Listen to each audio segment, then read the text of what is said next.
My name is Ken, but my friends call me Ken Dog, and I'm inviting you to join me as I travel down the Mother Road, Route 66.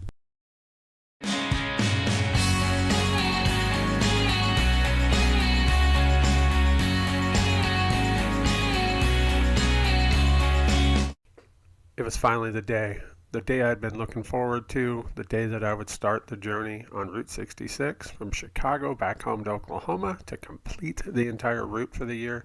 And my first stop was a great breakfast at my hotel here at the Residence Inn. Check it out. They have a lot of vegetarian options, which really excited me. That was fantastic. Some really good fruit juices.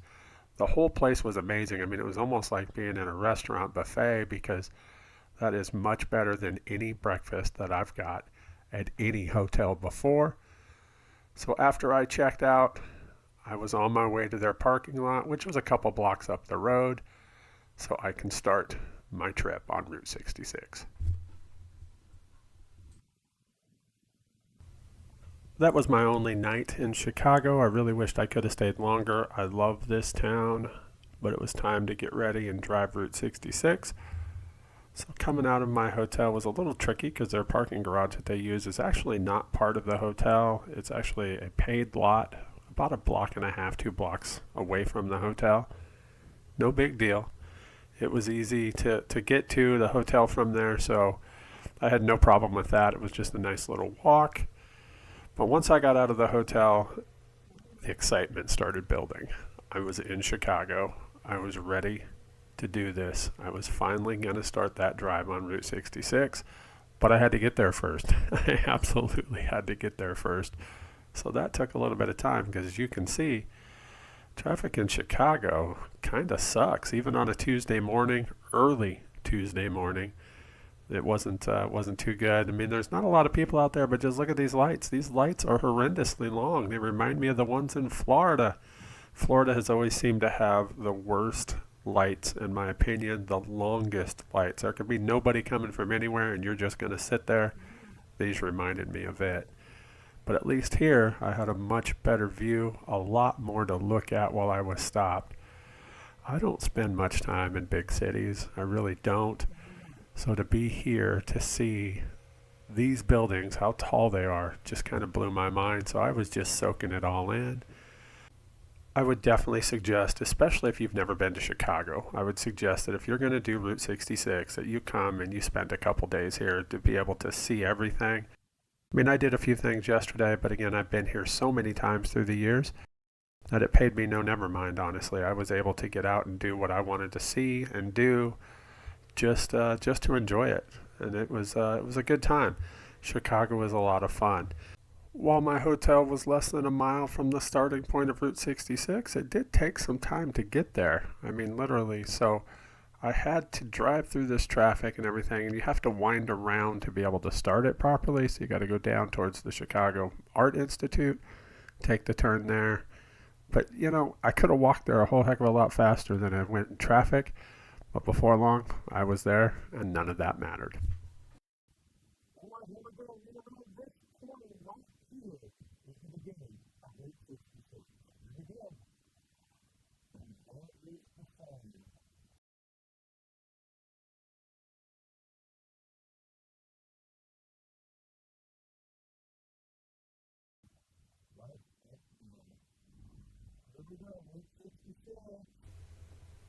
This is absolutely exciting. I love the fact that I am on Route 66. Now, as many times as I've been in Chicago, I've probably driven this before. I had no clue, honestly, because I just really wasn't paying much of attention.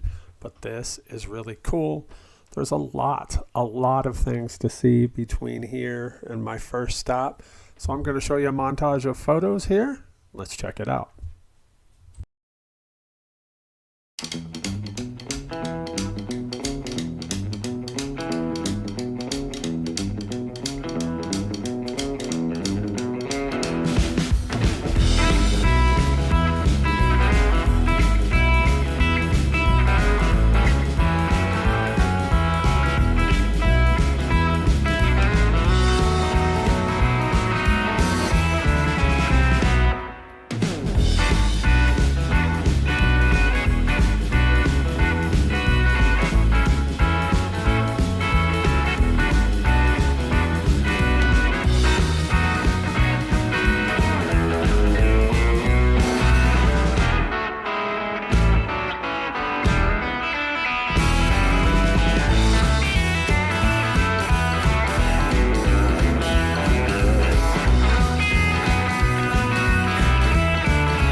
According to their website, the Cindy Lynn Motel opened up in 1960 with just 18 rooms. It's located here on historic Route 66, mainly for travelers headed into Chicago. It was known and marketed then as the last motel before the city. The day the Cindy Lynn Motel opened up, rooms cost $6.18. And if the customer was dropped off by a cab driver, the hotel would give that driver a Cindy Lynn Motel Zippo-style lighter for free. I'm in Cicero, Illinois, and this is Henry's, where evidently their hot dogs are a meal in itself. Henry's Drive-In in Cicero, Illinois is a Route 66 institution, having been serving fast food fare to hungry travelers and locals since the 1950s. You can stop in for lunch or dinner, and they have amazing food, especially things that have made the Chicago area famous, like their Italian beef, their sausages, and of course, those great Chicago-style hot dogs that they've ran through the garden. As it says, it's a meal in itself.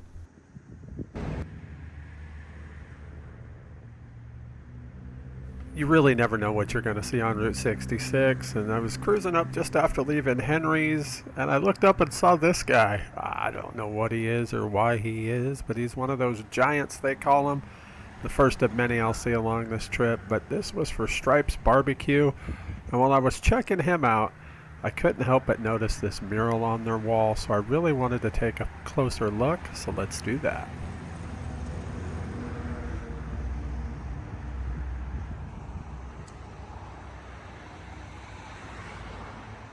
If you've watched my entire Route 66 series so far, you've definitely heard me say I love a good wall mural, especially this one. Check that out, Land of the Lost. There's Planet of the Apes. Good throwbacks here. Again, I have no idea why. I couldn't find anything to tell me why, but I absolutely loved it. So I enjoyed this stop here. Good chance to stretch my legs again before hitting the road.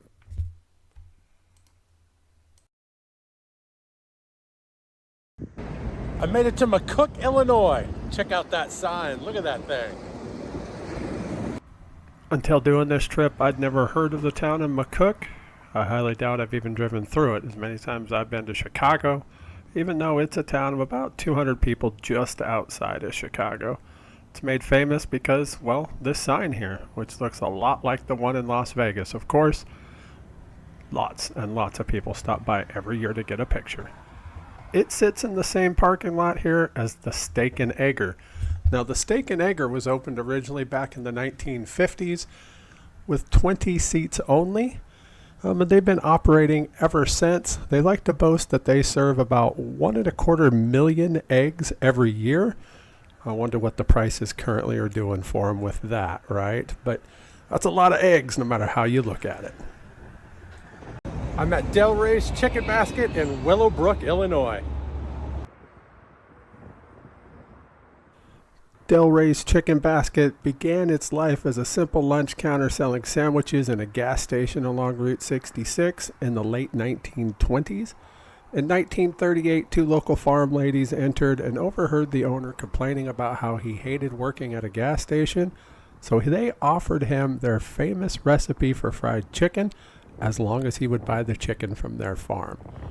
He ended up agreeing, and well, the rest, as they say, is history. I didn't go in and eat, but I could tell that they were quite busy that day, and I've heard so many stories about how amazing their chicken is. I don't eat meat, but I'd still like to have something from there. Maybe the next time I'm through town, but for now, I just took it in from the outside and just enjoyed being there because the smell the place was putting off was fantastic.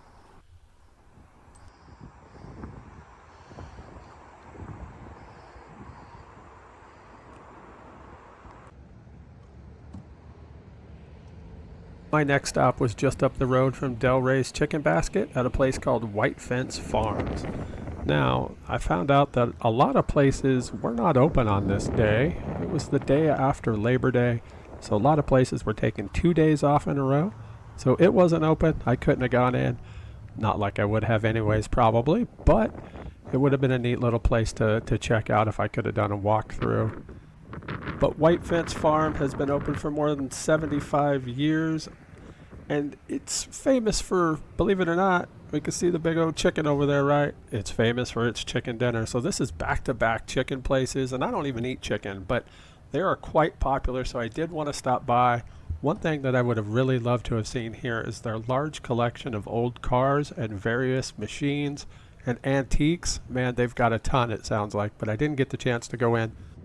So I just did a drive around, and let me show you their property before we move on down the road.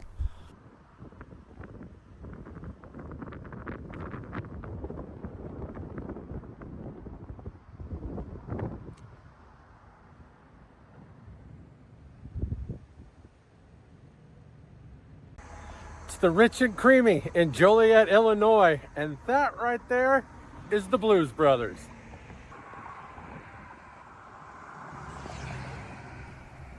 The Rich and Creamy, located in Joliet, Illinois, is a small ice cream shop with big ties to Route 66.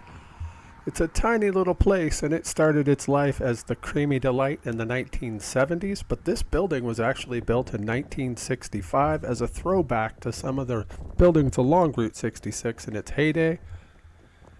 I don't know why they got Jake and Elwood, the Blues Brothers, up there, other than, they're tied to Joliet, which we'll talk about here in a little bit. Joliet has owned and operated it since 2001, and my next stop is actually right across the street.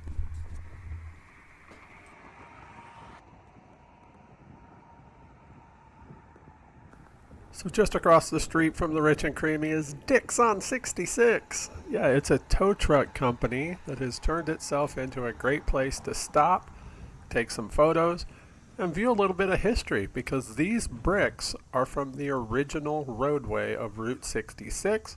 So they've got it set up here so you can come and stand on it, take in a little bit of history. Man, I love this kind of stuff. Absolutely love this kind of stuff. So it was really cool to see. It was time to head on down the road. Just up the road is the Ruby Street Bridge. This was originally built in 1935, though it was rehabilitated, refurbed in 1972. It is very famous, and it is the only fixed trunnion design bridge in Joliet. I'm in Joliet, Illinois, and that is the old Joliet prison. Probably most famous for being in the movie The Blues Brothers, but to me, I remember it from Prison Break. Yeah, this is where the Fox River 8 escaped. Michael Scofield, Sucre, Link the Sink, and the rest of them, yeah, they got out of this prison right here. Now, I'm going to be brutally honest with you. I had never seen the movie The Blues Brothers until I watched it just before this trip.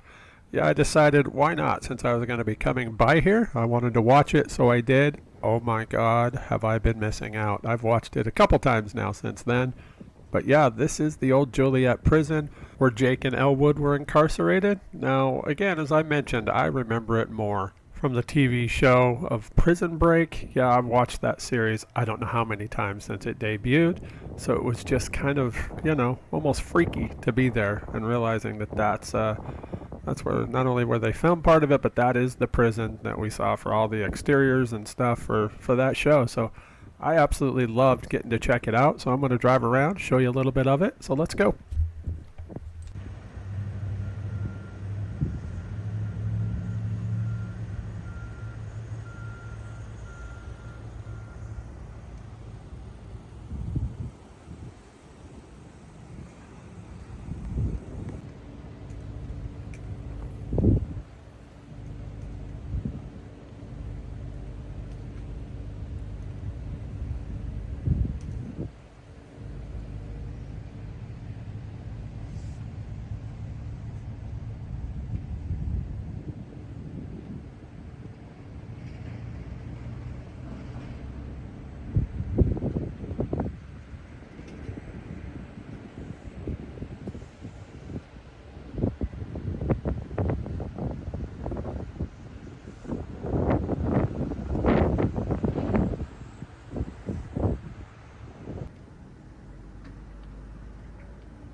So do you remember that scene in the Blues Brothers where Elwood comes to pick up Jake? And he's, parked there in their police car right outside the gate waiting for him to walk out? Well, that happened right here. This exact spot right here. Absolutely. Check it out. Yep, there it is. That's the exact spot. There's a clip from the movie, and here it is today. So yeah, that's really kind of cool to be able to see that and match that up from the movie. But let's keep moving on.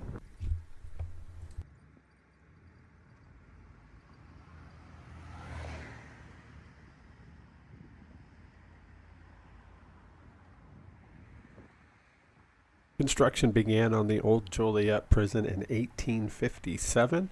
It's actually built from limestone from local quarries that was built by prisoners, actually. The first 33 inmates arrived in May of 1858, but the prison itself was not actually completed until 1860. Now, a couple of interesting facts on this is that the first person ever to be received in here's name was George Becker. He was a German farmer convicted of larceny, and this prison held both prisoners and prisoners of war during the Civil War.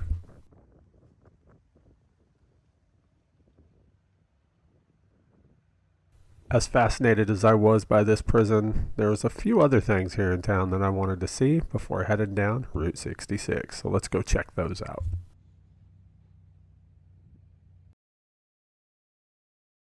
The drive from the old prison into Joliet proper wasn't a long one, but there was quite a few cool things to see, like those murals there. I love a good wall mural. I am so fascinated with people who can draw and paint. I just can't do it. I really can't do it. But I was headed into Joliet proper so I could go to the Historical Museum. Yeah, they have a really cool museum there that celebrates partly the first 100 miles of Route 66. Lots of cool things on display, some pretty cool cars like this old Corvette here. But I wanted to really just take it in. I knew not a whole heck of a lot about Joliet, so I wanted to come here and look who I found.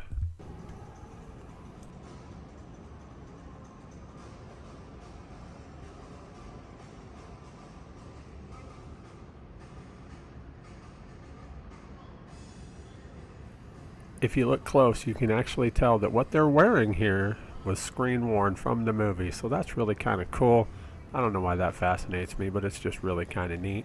I've seen so much Blues Brothers stuff so far today, I feel like I've been on a mission from God. But the rest of the museum was about the town itself, about their limestone quarry, about the people who worked it, that built the prison. Just different things about the city itself. And honestly, not a whole lot about Route 66. Of course, Joliet sits on Route 66, so this is considered, quote unquote, a part of Route 66 history. But it wasn't as much about the actual route as I had hoped it would be. But yeah, it was kind of cool, so let me show you around a little bit.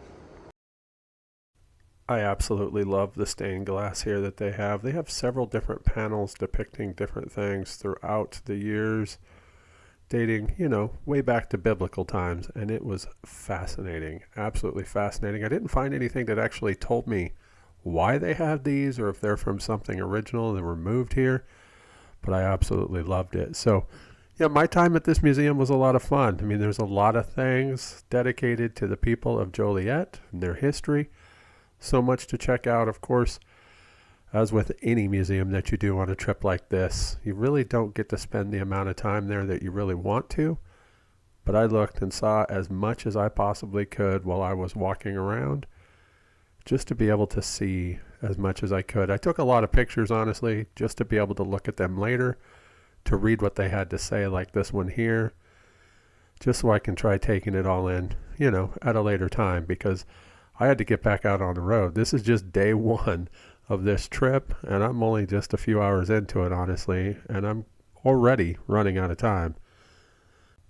But it was very interesting overall, and it's worth checking out, especially if you're interested in learning a little bit about a town that sits on Route 66. I can't remember how much it cost. It wasn't much. If I can get that, I'll put it up on the screen here. But yeah, overall, a great stop to check this place out. So let me show you a few more pictures, and then we'll move on down the road.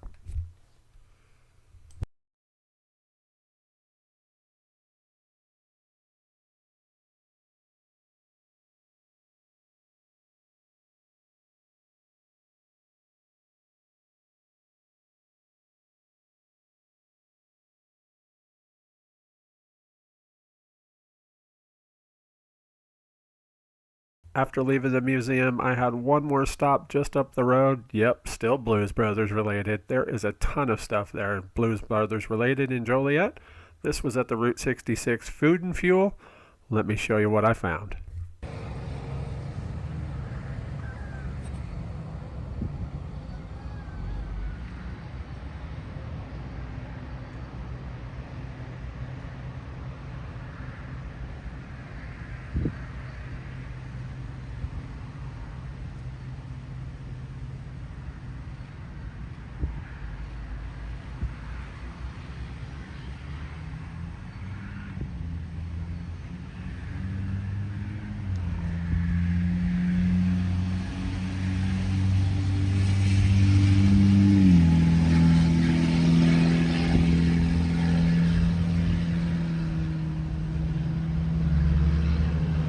After leaving the Food and Fuel, I had a choice to make. Literally, which way do I go? Which way do I go? Well, I chose towards Elwood.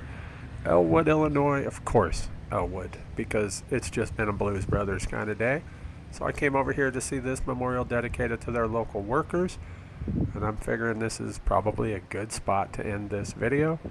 So thanks for watching. I appreciate it, and I'll see you in the next one.